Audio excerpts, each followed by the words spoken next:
Bienvenue au séminaire de délivrance on est combien, le 15 ?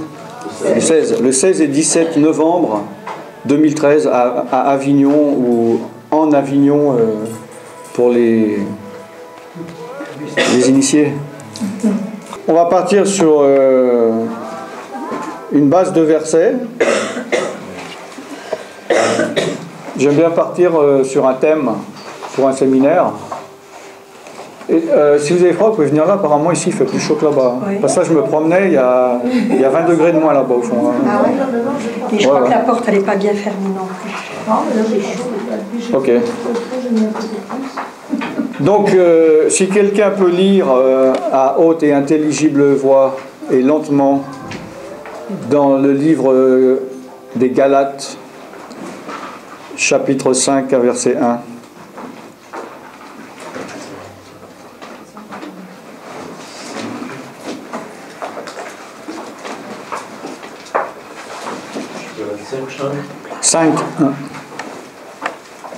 C'est pour la liberté que Christ nous a affranchis.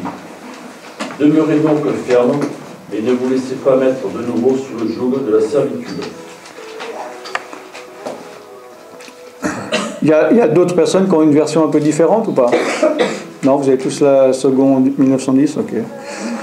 Non, mais c'est seconde. Vas-y voir alors.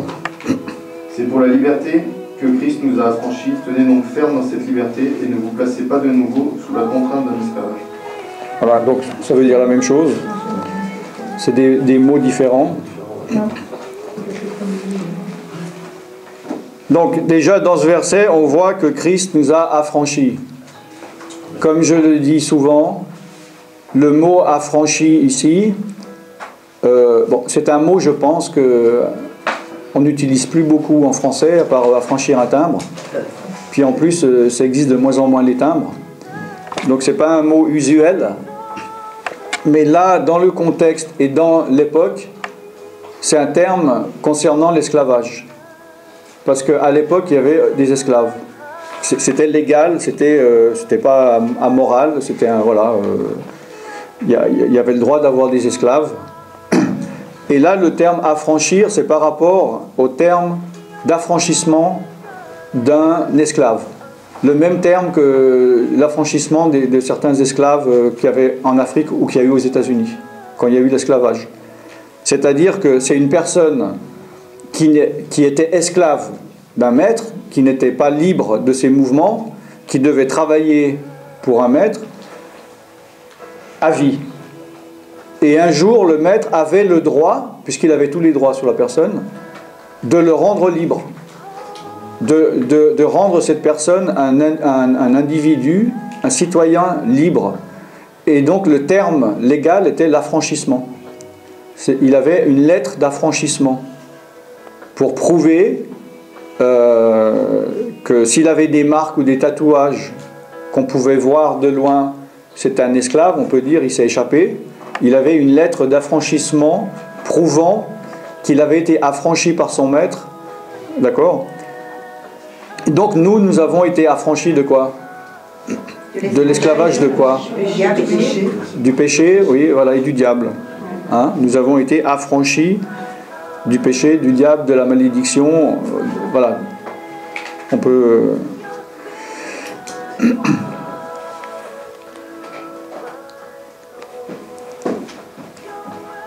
Dans ce contexte, comme je l'ai dit hier, faut toujours voir dans quel contexte on parle. Oui, il fait un peu chaud, il faut ouvrir la porte.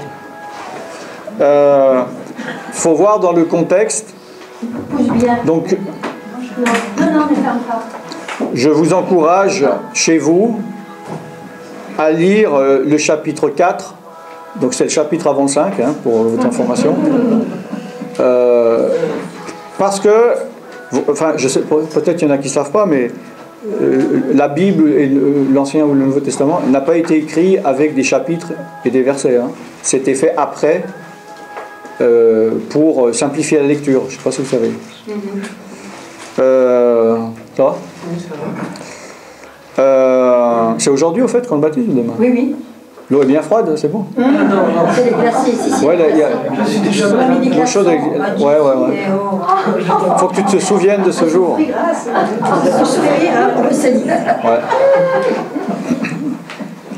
Donc, je dis ça parce que souvent, on peut lire la Bible en disant, tiens, j'ai envie de lire la Bible, j'ouvre au hasard, tiens, je vais commencer au début d'un chapitre. Mais ce début de chapitre, il n'était pas là à l'origine. Donc il est forcément au milieu d'un contexte. Maintenant, c'est sûr que les chapitres n'ont pas été mis n'importe où. On voit bien qu'il y a une sorte de finition. Ils ont senti qu'il y avait une finition. Donc ils se sont dit, bon, on va remettre un début de chapitre. C'est pour ça que sinon tous les chapitres auraient pu avoir le même nombre de versets. Hein?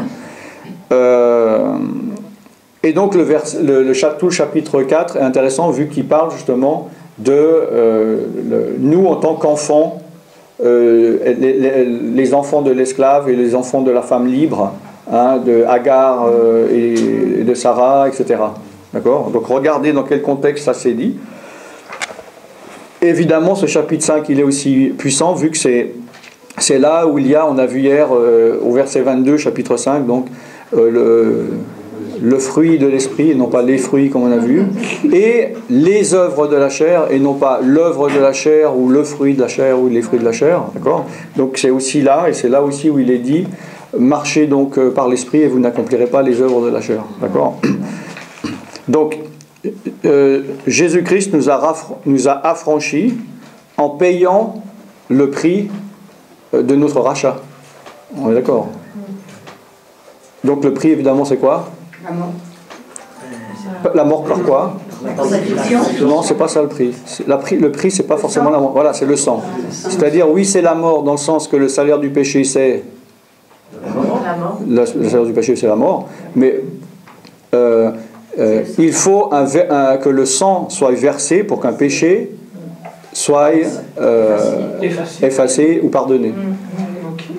Hein, selon la Bible. Donc, pourquoi ? Vous savez pourquoi ?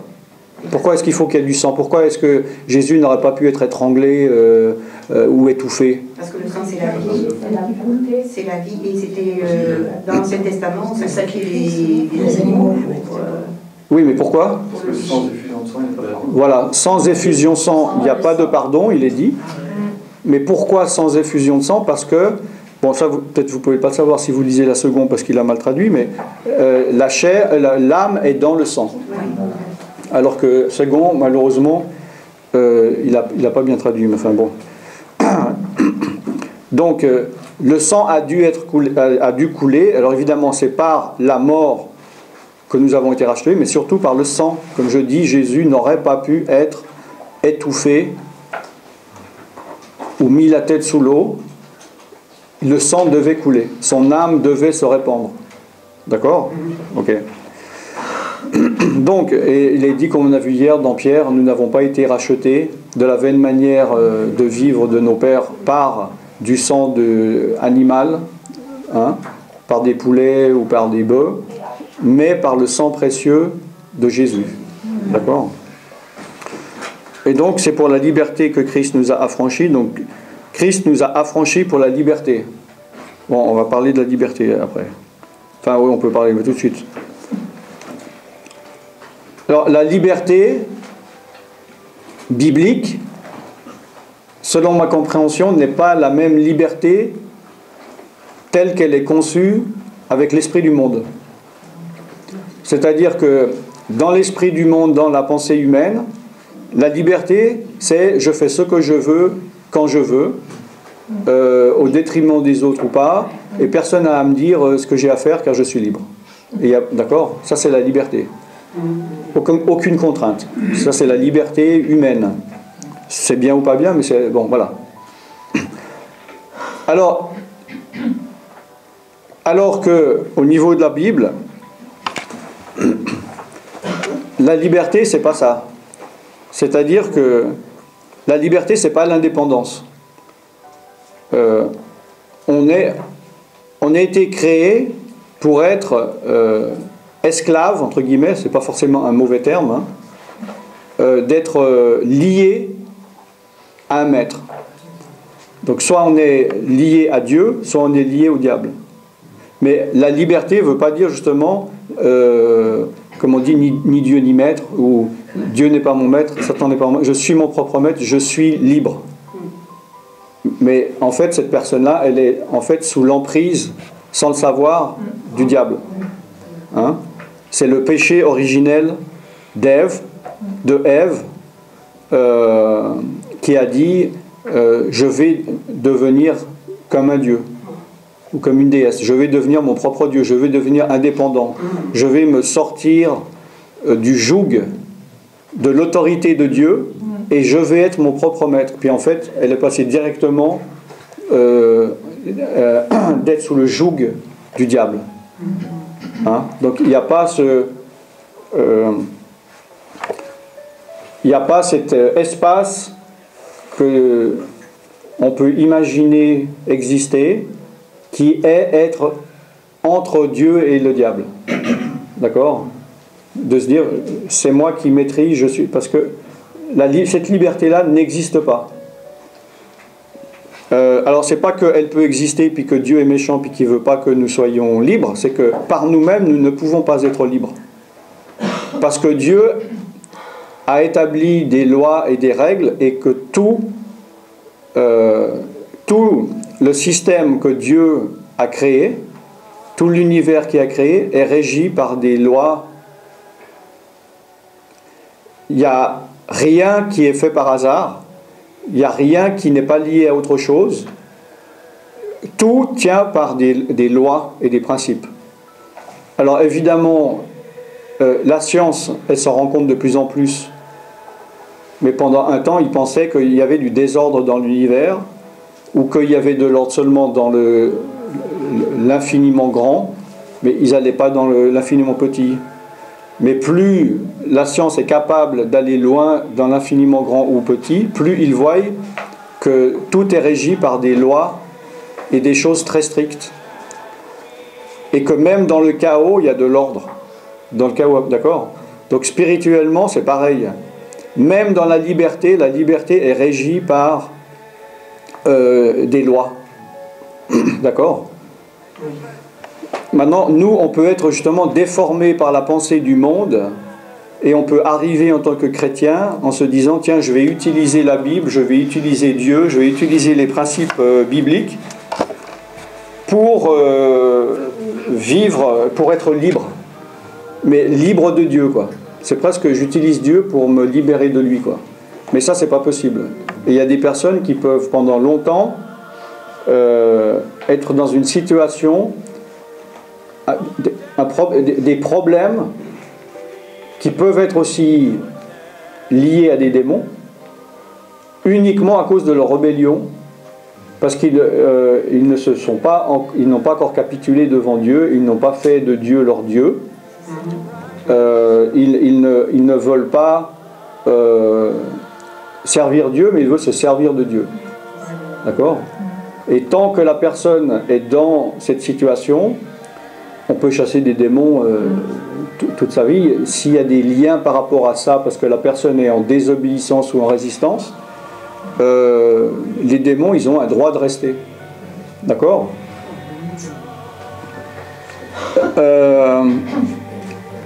Donc c'est pas une liberté quand je dis il y a des lois, etc. C'est pas que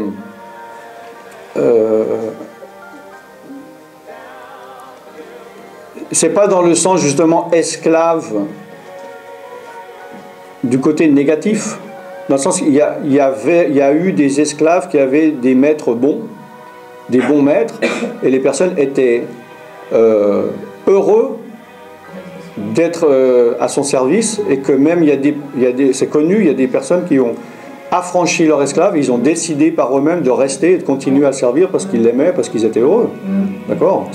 Il ne faut pas voir seulement dans le terme esclave un côté négatif, forcément. D'accord? Voilà. Parce que donc il est dit, toujours verset 1, donc demeurez ferme et ne vous laissez pas mettre de nouveau sous le joug de la servitude. Tout le monde sait ce que c'est un joug? Oui. Tout le monde sait? Qui ne sait pas? Qui ne sait pas ce que c'est? C'est quoi un joug? Un joug, c'est une espèce de... un peu comme une espèce de protection qui te bloque à tout de faire. Ouais, en fait, ça te lie à une autre personne. Voilà, ça te lie à une... Il y a deux personnes. En fait, c'est pas une protection. Hein. C'est pas pour protéger. C'est pour garder deux... Et puis, il y a un leader et l'autre est obligé de suivre partout où il va.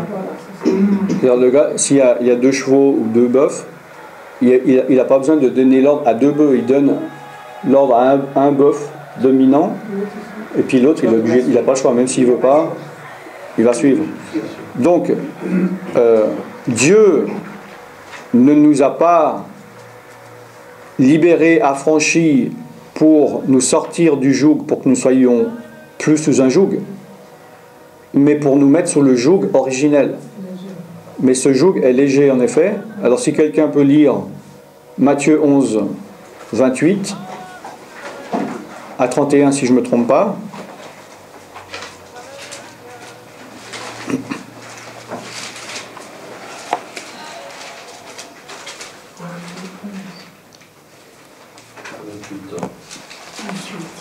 Venez à moi, vous tous qui êtes fatigués et chargés, et je vous donnerai du repos. Prenez mon joug sur vous et recevez mes instructions, car je suis doux et humble de cœur. Et vous trouverez le repos pour vos âmes, car mon joug est doux et mon fardeau est léger. Voilà, donc vous voyez que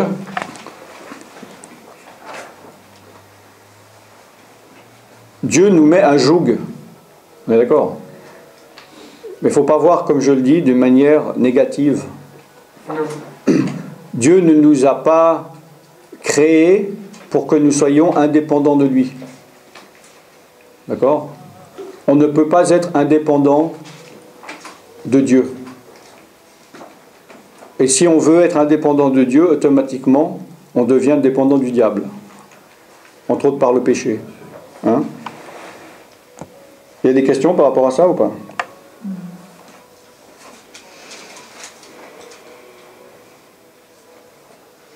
Non?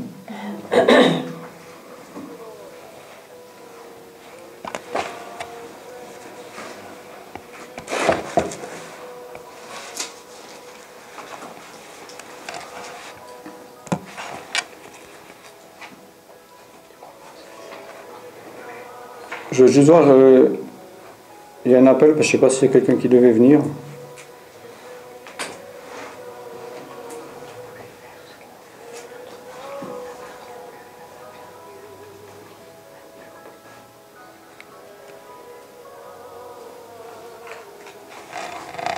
Je veux juste voir si c'est...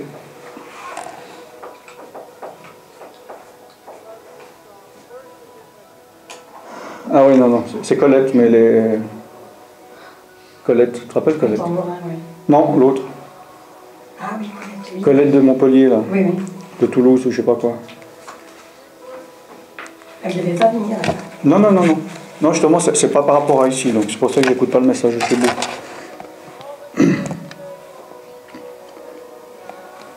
Je veux juste regarder justement s'il y a un parallèle, hein. C'est pour ça que je regarde.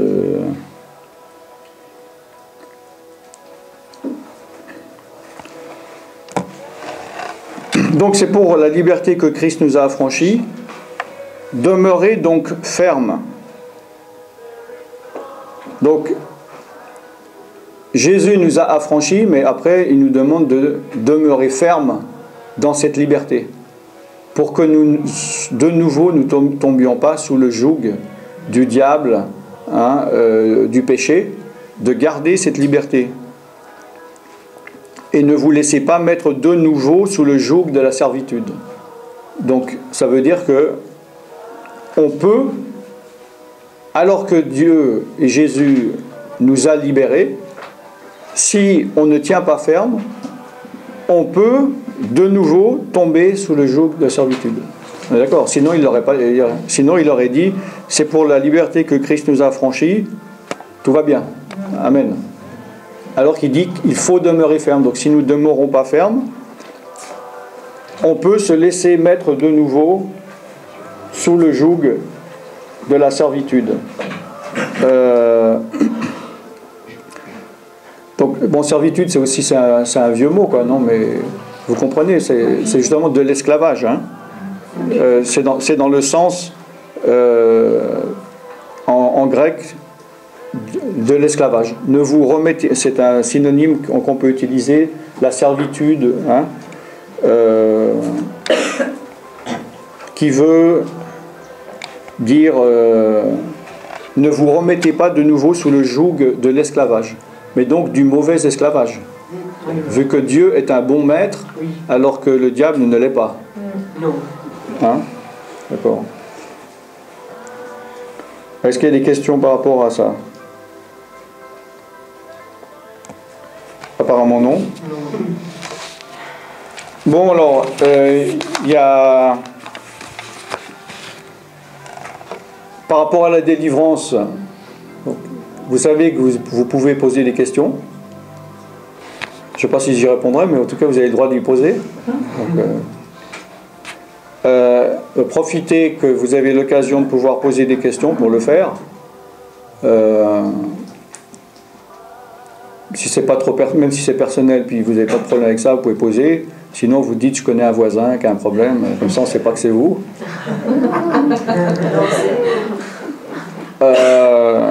Ou bien, imaginons que quelqu'un...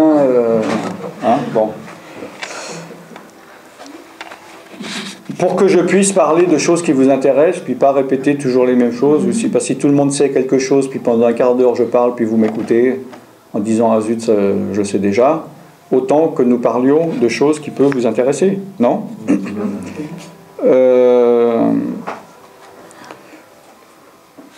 je vais profiter si vous voulez. Ouais. Tout à l'heure j'avais une question. Ah oui, bah alors allez-y. Puis vous aussi, vous deviez me demander quelque chose. Hein? Ouais. Je m'interrogeais justement, je vois quand on a des âmes pour lesquelles on prie, je me demandais comment les ministères, tels que vous, quand vous avez des centaines et des centaines de personnes qui demandent la prière. Ouais, milliers plutôt. Hein. Centaines, je m'en sortirais s'il y avait quelques centaines. Alors, des milliers, c'est encore pire, effectivement. Ouais. Comment vous procédez? Sur le plan pratique, comment procédez-vous? Sur le plan pratique? Ben, je travaille 29 heures par jour, je dors une demi-heure par mois. Donc, sinon, voilà. Comment faites-vous pour répondre aux besoins? Ben, je ne peux pas, je suis toujours en retard. Comme là, bon, j'ai le séminaire. Bon, sur mes lignes d'aide, j'avais, je crois, 134 messages. Donc de personnes qui sont la corde au cou, quoi, avec des messages, appelez-moi tout de suite. Alors que je peux avoir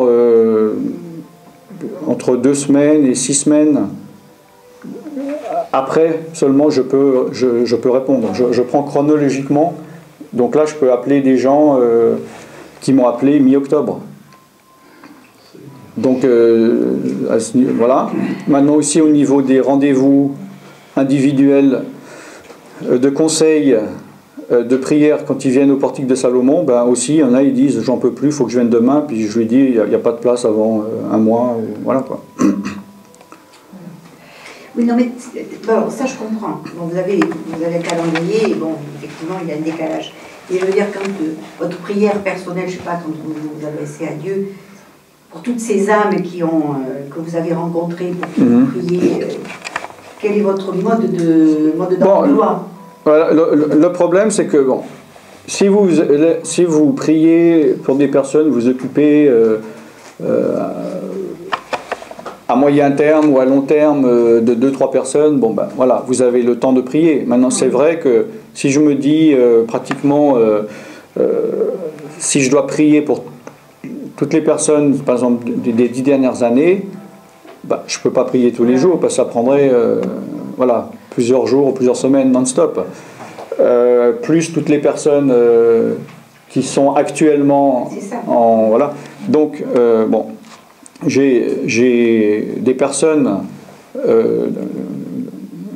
qui font l'intercession. Ah oui, voilà, c'est ça. D'accord. Où je présente donc des cas, donc des fois aussi on prie pour des personnes qu'on n'a pas vues depuis longtemps, etc. Et puis on prie pour les gens dont on est en train de s'occuper, donc soit qui viennent de passer ou qui ont un projet de venir, ou voilà, qu'on fait des séminaires, etc. Mais c'est sûr que à partir d'un certain niveau, on prie aussi d'une manière générale à Dieu, ça ne peut pas être spécifique. C'est-à-dire, si par exemple, je sais pas, moi j'ai une pile comme ça de fiches, bah, je vais être obligé de dire, Seigneur, je te remets toutes les personnes qui sont là, tu connais, etc. Parce que c'est pas possible. Donc, ouais. Donc, voilà. À moins si j'avais plusieurs dizaines ou plusieurs centaines de vrais intercesseurs, oui, je pourrais diviser en disant chaque personne prie pour 10 personnes ou 50 personnes. Mais bon, moi c'est pas le cas parce que c'est pas prier pour prier. Trouver de vrais intercesseurs, c'est pas évident. Ah oui. Parce que donner une liste pour donner une liste à quelqu'un qui est Seigneur béni machin, béni, ça n'a aucun impact. Donc je préfère avoir moins de personnes mais efficaces que beaucoup de personnes qui et ce qu'ils font ne sert à rien, voire à pas grand chose. C'est comme je disais hier, comme la moisson est grande et il y a peu d'ouvriers, malheureusement ben, il y a des choses que on doit bâcler, si j'ose dire, ou que devant l'urgence, voilà, au lieu de soigner quelqu'un son bras, on est obligé de le couper. Alors que si on avait le temps, on aurait dit voilà. Donc ça c'est voilà. Et par contre, quand tu fais des séminaires, par exemple là tu fais le séminaire sur Avignon, moi je sais que quand j'ai la liste, ouais, je prie pour toutes les personnes qui vont venir. Oui, mais justement, il n'y a pas 1500 personnes qui viennent. Ça. Voilà, parce qu'il n'y en a pas beaucoup. Et puis tu ne fais pas un séminaire toutes les semaines. Non. Voilà. Non, mais, donc ça c'est gérable. Oui, mais moi je veux dire que si partout où tu vas, ouais, et que les personnes qui te reçoivent prennent en main un peu les personnes qui vont venir, alors oui, oui. Je pense que quand même ça... D'accord, mais c'est après le suivi. Moi je parle du suivi des personnes qu'il a rencontrées, qui demandent la prière. Bah, malheureusement, il y a beaucoup de personnes qui aimeraient que justement je devienne leur pasteur personnel et qu'ils puissent m'appeler n'importe quand et puis que je m'occupe d'eux et puis 3 heures par jour s'il y a un jour il y a besoin et puis à toutes les questions. Mais c'est pas possible vu le nombre. C'est ça le problème. Il y en a, ils ne comprennent pas. Je peux donner le temps que j'ai et puis après, je ne peux pas faire le travail. Et comme j'ai dit souvent, bah, je peux les envoyer à la mort, si j'ose dire, sur le terrain de bataille, en disant, ce qu'il vous faut, c'est quand vous allez retourner dans votre région, il faut que vous trouviez quelqu'un qui va faire ce suivi. Mais et la personne, et moi, je sais qu'il n'y a personne. Mais moi, je ne peux pas... Pas faire le suivi, le service après-vente, c'est pas possible. Bah, pas aussi bien que ça devrait l'être, vu qu'il n'y a que 24 heures dans une journée. C'est ça le problème. Il y a d'autres questions par rapport à ça? Non. Je vous pose une question. Au-dessus de chez moi, il y a une dame qui... Vous entendez? Oui. Ok. Il y a une dame qui fait des choses qu'elle ne devrait pas, hein, c'est-à-dire dans la sorcellerie, je ne sais pas ce que c'est exactement, et je pense qu'il y a un impact sur moi. Donc, qu'est-ce que vous en pensez? Qu'est-ce qu'il faut faire? Bon, donc dans le cas où il y a un voisin ou une voisine qui fait de la sorcellerie. Oui. Bon. Le problème, c'est que je ne connais pas, peut-être aux États-Unis, mais il n'y a pas de ville chrétienne où il n'y a que des chrétiens, malheureusement. Enfin, oui, il y en a une aux États-Unis, ou même la banque, c'est une banque chrétienne qui font des prêts aux chrétiens. Bon, ça c'est. Mais bon. On ne peut pas avoir que des chrétiens comme voisins, on n'est pas encore au paradis. Maintenant, c'est vrai qu'on peut éviter de s'installer à côté d'un temple sataniste aussi. Mais on ne choisit pas toujours ses voisins. Maintenant, soit on est dans un immeuble ou même une maison à côté, et puis on ne savait pas que la personne faisait ce qu'elle fait, voire c'est un nouveau voisin. Bon, bref. Donc il y a des chrétiens, dans ce cas-là, ils me disent, oui, j'en ai marre, je vais déménager. Mais cette personne a passé sa vie à déménager, quoi. Il ferait mieux d'acheter une caravane à ce moment-là, parce qu'on ne peut pas trouver d'endroit toujours là. Et d'autre part, j'estime que c'est pas à nous à fuir devant l'ennemi, c'est à l'ennemi à fuir devant nous. Donc, c'est sûr qu'il y aura un combat à mener. Maintenant, j'arrive à comprendre aussi de dire, mais oui, c'est vrai que si j'étais dans un endroit où il n'y aurait pas un sorcier à côté qui me fait de la sorcellerie, ça irait mieux, je suis d'accord. Dans certains cas, vaut mieux peut-être. Mais il ne faut pas que ça devienne un principe où justement j'arrive, il y a quelqu'un à côté qui fait de la magie, donc je vais redéménager. Dans certaines circonstances, vaut mieux, comme je le dis, mais vaut mieux prendre autorité et que ça soit lui qui ne supporte plus l'Esprit de Dieu plutôt que vous qui ne supportez plus ces démons. Et quand, justement, quand on ne supporte plus, ouais. C'est que quelque part il y a eu un jour qui a été mis. Ben, il faut que justement vous appreniez à prendre autorité, que vous vous fortifiez, parce que si vous êtes, si vous subissez des attaques, ça veut dire que voilà, elle est plus forte que vous, c'est-à-dire vous êtes trop faible pour bon. Alors justement, soit en effet vous dites je suis faible, je vais aller habiter à côté d'un sorcier qui est plus faible que moi encore, ce qui est possible, ou bien vous vous fortifiez pour que vous deveniez plus fort, pour que soit la personne en continuant à faire des sorts sur vous, ces sorts ne vous atteignent plus, ou moins, soit qu'elle, justement, ait tellement de mal et de contre-attaque, parce qu'une fois un démon envoyé qui ne peut pas faire, il va revenir sur la personne, que ça soit justement elle qui dit « j'en peux plus de cette femme, moi je vais aller ailleurs parce que je vais aller trouver un chrétien d'une autre dénomination sympathique ». C'est-à-dire qu'à un moment donné, j'étais fatiguée, j'étais malade, et je pense que c'est aussi le milieu là qui a eu une reprise, puis il y a peut-être autre chose là aussi. Bon, moi, je crois ce matin, je vous ai dit plus ou moins, c'était arrivé il y a quelques semaines, j'étais à Paris. Puis une femme, elle me dit justement qu'elle a quelqu'un qui fait de la sorcellerie en dessus de chez elle, puis qu'elle entend des choses, puis qu'à 3h du matin, elle jette des balles, et puis bon. Alors, je sais qu'il y a des gens, des fois, ils voient un peu le diable partout, et puis il y a des sorcières partout, c'est pas forcément le cas, donc. Mais bon, moi j'ai dormi dans le salon qui était en fait dessous la chambre de la sorcière, où elle fait la sorcellerie. Donc elle m'a bien mis il fallait là. Moi ça m'arrive souvent qu'ils me font ça. Ils disent dormez là, ça vous aide bien. Moi je dors au-dessus de ta chambre. Ouais, je sais. Ouais, mais t'es pas une sorcière. Ah ben voilà, ça va, tu dors bien. Voilà. Et là, à 3h du matin, j'étais réveillé par deux choses. Un bruit de balle. Donc c'est une balle qui fait boing, boing, boing, boing, boing, machin. Et au moment, au niveau spirituel, j'ai senti l'attaque qui allait avec. Donc là, dans ce cas-là, j'ai vu que cette femme, elle n'était pas parano.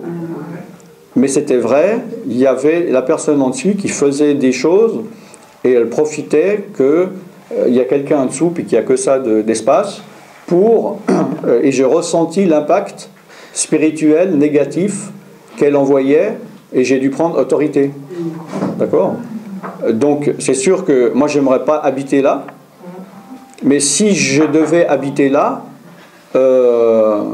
j'aurais un combat à mener que j'aurais pas amené si elle n'est pas là, mais comme je dis, on peut pas, et d'ailleurs Jésus lui-même l'a dit, on peut pas aller habiter tout seul sur une montagne dans un monastère loin du monde, on est dans le monde. Donc on doit être capable de, comme la Bible dit, de résister au diable. Comme il est dit aussi dans les psaumes, je crois à 91, les flèches du jour ne t'atteindront pas. Donc il n'est pas dit que l'ennemi ne tirera pas de flèches. Hein, parce que tu es chrétien, il n'y aura pas de flèches. Non, les flèches seront quand même lancées, mais ils ne vont pas t'atteindre. D'accord ? Donc quand il est dit le diable rôde comme un lion rugissant, il s'adressait à des chrétiens. C'est pas pour les non-chrétiens. Il n'a pas dit le diable, il rôde autour des non-chrétiens. Le diable rôde loin des chrétiens. Il tourne autour des chrétiens. Donc on ne peut pas... le monde, la société dans laquelle nous vivons, l'esprit du monde, c'est le diable actuellement qui domine. Le monde entier est sous la puissance du malin. On est d'accord. Et pas de Dieu, pour l'instant, il laisse faire. C'est pendant le millénium que le diable sera lié et que Jésus, l'Esprit de Dieu, va régner. On est d'accord. Donc, on ne peut pas, je vous dis, à moins de créer une ville que de chrétiens, puis encore, éviter des choses. Donc après, c'est une question de se mettre devant Dieu et de savoir, parce qu'on ne peut pas fuir, on ne peut pas toujours être dans la fuite. Un jour ou l'autre, le problème, la terre est ronde, si je fuis, l'endroit le plus loin que je serai au même endroit. Donc il y a un moment donné où il faut malheureusement accepter que peut-être il faut combattre. Voilà. D'autre part, il y a des gens qui ont le même problème, alors que le sorcier, il habite à 5000 km. La plupart du cas, c'est comme ça. Donc cette personne, où qu'elle soit sur la terre, voilà. Parce que justement, elle avait un voisin avec qui elle a eu des problèmes, et il est mort, hein, il y a... non mais oui. Il est mort de quoi? Eh bien on ne sait pas justement. Alors elle m'a dit, c'est pour ça que j'ai dit, c'est pas normal qu'elle me dise, parce que bon, il était homosexuel. Elle a dit, il est mort par où il a péché. Alors je ne sais pas comment elle sait qu'il est mort par où il a péché. Ça prouve bien que je ne me trompe pas, et puis Dieu m'a montré. Et puis j'ai entendu, tout est mis, il y a des bruits. Voilà. Oui. Je voudrais vous poser une question.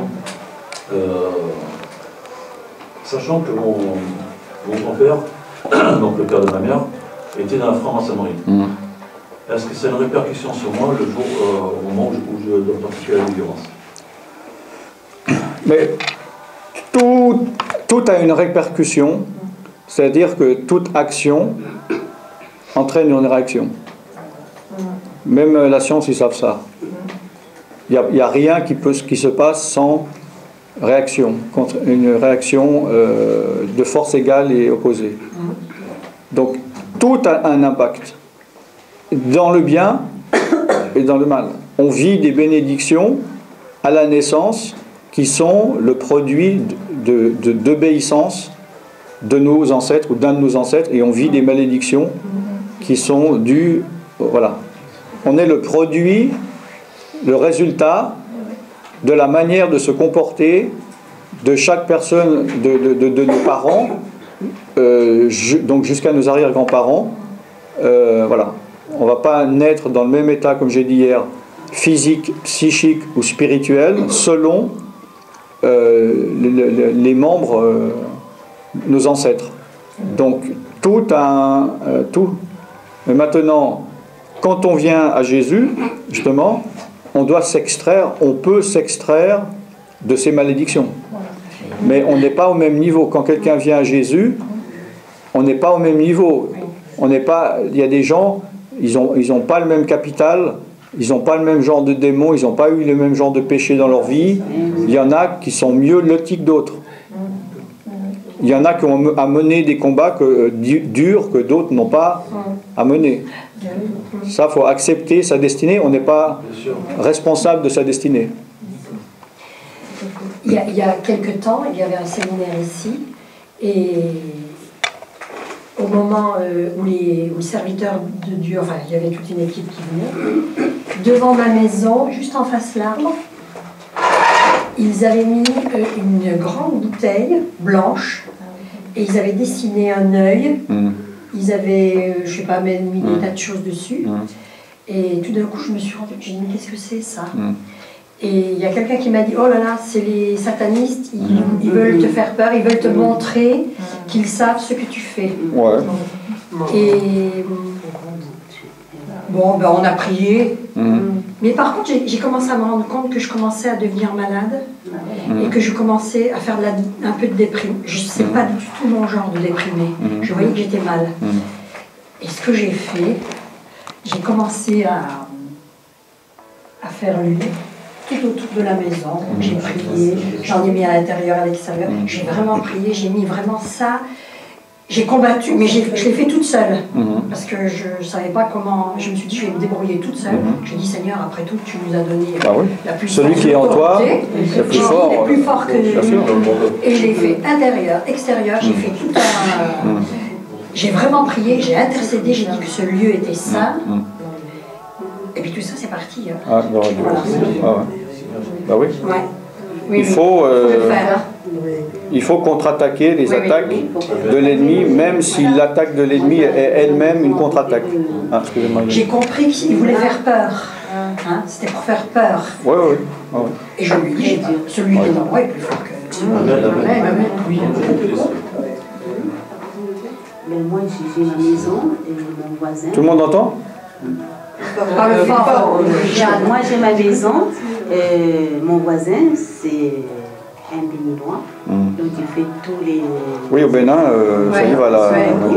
Et les premiers temps, quand je suis arrivée dans ma maison, je dormais à moitié. Je le voyais, il rentrait dans ma maison, dans mon rêve, il rentrait, il venait s'asseoir. Et il ouvrait les frigos, il prenait... Plusieurs fois comme ça, il prenait dans le frigo, il prenait du jus de fruits. Et moi, je lui disais dans mon rêve, mais pourquoi tu fais ça? Mais c'est comme ça que ça se passe chez nous. Je me réveillais, j'ai dit, mais qu'est-ce qui se passe? Après un jour, il est venu, il a ouvert le porte-monnaie, il a pris 20 €. Mais il y a eu des trucs comme ça. Et j'ai commencé à prier, combattre tout le temps. Ça va beaucoup mieux. Oui, dans les songes, je voyais ça dans les songes. Donc, oui, c'est spirituel. Est-ce qu'il se déplace? Ça veut dire qu'il se déplace dans l'esprit chez les gens? Alors ça dépend. Il peut y avoir deux cas. Il peut y avoir deux types. Il peut y avoir de la sorcellerie où la personne envoie un démon, un esprit, et dans certains cas, la personne spirituellement se déplace lui-même, un esprit humain, par ce qu'on appelle un voyage astral ou une décorporation, où la personne maîtrise, enfin, soit la personne elle-même le fait, ou si elle n'est pas capable, ou tout ça, ou pour des raisons X ou Y, il va donner à un marabout ou un fétiche de le faire pour lui. Et la personne va venir chez la personne, et elle voit, donc elle est là présente, et elle voit, elle sait ce qui se passe, elle entend, etc. Donc si on lui laisse la liberté d'être chez nous, que ce soit des esprits humains ou... Bon, l'esprit humain ne peut pas être là en permanence, contrairement aux démons. Parce qu'il faut bien qu'il mange et qu'il dorme de temps en temps, puis il a d'autres choses à faire, je pense, que d'être chez vous 24 heures sur 24. Par contre, les démons, ils ont rien d'autre à faire. Bon. Donc il ne faut pas les laisser s'installer, parce que plus on les laisse s'installer, plus c'est difficile après de s'en débarrasser. Et c'est vrai que selon l'origine de la personne ou l'origine de la magie qu'elle pratique, c'est des magies qui sont plus puissantes que d'autres. Et puis le Bénin, il porte mal son nom parce que c'est pas Bénin, le Bénin. La magie, elle est très forte. D'accord. Voilà. Donc ceux qui arrivent à se déplacer, ces sorciers-là qui se déplacent en esprit, donc c'est vraiment des sorciers de haut niveau, c'est pas... Ça dépend de...